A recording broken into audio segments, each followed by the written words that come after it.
আসসালামু আলাইকুম সুপ্রিয় শিক্ষার্থীরা, তোমাদের 18 তারিখে ইংরেজি দ্বিতীয় পত্র পরীক্ষা। আজকে তোমাদের ইংরেজি প্রথম পত্র পরীক্ষা শেষ হয়েছে। তো তোমাদের হাতে মিনিমাম 2 দিন সময় আছে। তো এই 2 দিন সময় কি পড়বে, কিভাবে পড়বে সে বিষয়টি বলবো। এর আগে আমি বলিনি, তোমাদের আজকে আমি 3টা পিডিএফ গিফট করব এবং এই 3টা পিডিএফ যদি তুমি ভালোভাবে প্র্যাকটিস করতে পারো, পড়তে পারো, ইনশাল্লাহ তোমার 50% প্রিপারেশন এখানে কমপ্লিট হয়ে যাবে।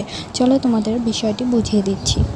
প্রথমে আমি একটি গ্রামার শর্টকাটের একটি পিডিএফ তৈরি করেছি, যেখানে তোমাদের গ্রামারের যত শর্টকাট আছে সেগুলো দেওয়ার চেষ্টা করেছি। হয়তো সকল টপিকে শর্টকাট হয় না, তাই শর্টকাট সবগুলো দিতে পারি না, যতটুকু পেরেছি ততটুকু দিয়েছি। প্রথমে আছে তোমাদের পার্সনের কিছু। পার্সনটা যদি তুমি না পারো তাহলে কিন্তু ইংরেজি গ্রামার তুমি কিছু পারবে না। দেন তোমাকে টেন্স পড়তে হবে। পার্সন আর টেন্স যে ভালো পারে, যে ভালো বুঝে, যে ভালোভাবে প্রয়োগ করতে পারে, সেই কিন্তু গ্রামার পারে। তারপরে হচ্ছে তোমাদের অ্যাফার্মেটিভ টু নেগেটিভের কিছু রুলস দিয়েছি। তারপর ডিগ্রির একটি শর্টকাট পেজ দিয়েছি। ডিগ্রির মাত্র এই শর্টকাটটা পড়লেই তুমি 1 থেকে 2 নাম্বার পরীক্ষায় কমন পাবে ইনশাল্লাহ। এবং তোমাদের বয়েজের কিছু শর্টকাট দিয়েছি, যেখানে তোমাদের সাবজেক্টিভ ফ্রম, অবজেক্টিভ ফ্রম দিয়েছি।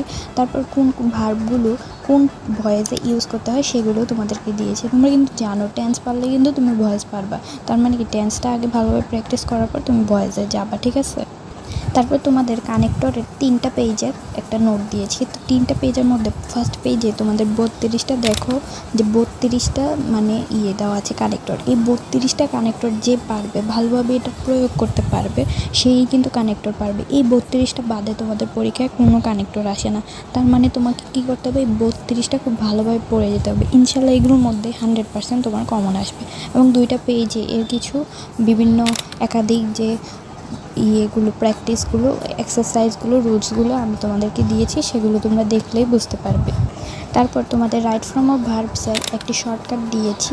যদিও তোমাদের রাইট ফর্ম অফ ভার্ব খুব কঠিন আসে, কারণ তোমাদের অ্যান্সারগুলো সাথে লেখা থাকে না, একদম উপরে বক্সে দেওয়া থাকে, তোমাদের বুঝে বুঝে অ্যান্সারগুলো মেলাতে হয়। তাও আমি দিলাম, তুমি এটা পড়ে যাও, যদি পারো দিয়ে আসবে, কারণ রাইট ফর্ম অফ ভার্ব সবার মাথায় ঢোকে না। তারপর সিম্পল, কমপ্লেক্স, কম্পাউন্ডের কিছু রুলস দিয়েছি। এইগুলো পড়লেই এনাফ, এগুলো পড়ে যাবে। এগুলো হচ্ছে একদম শর্টকাট, তুমি জাস্ট প্র্যাকটিস করবা যখন, তখন বিস্তারিত বুঝতে পারবে বই থেকে দেখে।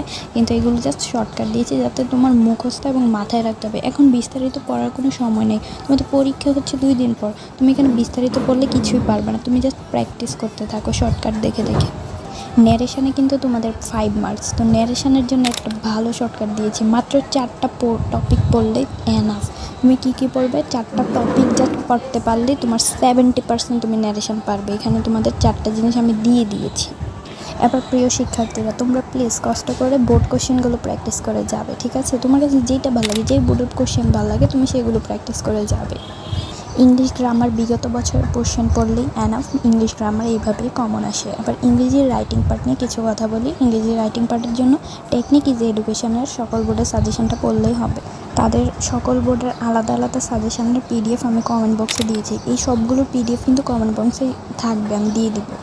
ইংলিশ রাইটিং পার্ট লেখার যে নিয়মগুলো, শর্টকাটগুলো, মানে একটার মাধ্যমে অনেকগুলো লিখতে পারবে, সেই শর্টকাটগুলো নিয়ে আরও অনেক ভিডিওতে আলোচনা করা হবে, এবং আমি এর পিডিএফগুলো কমেন্টে দিয়ে দিয়েছি।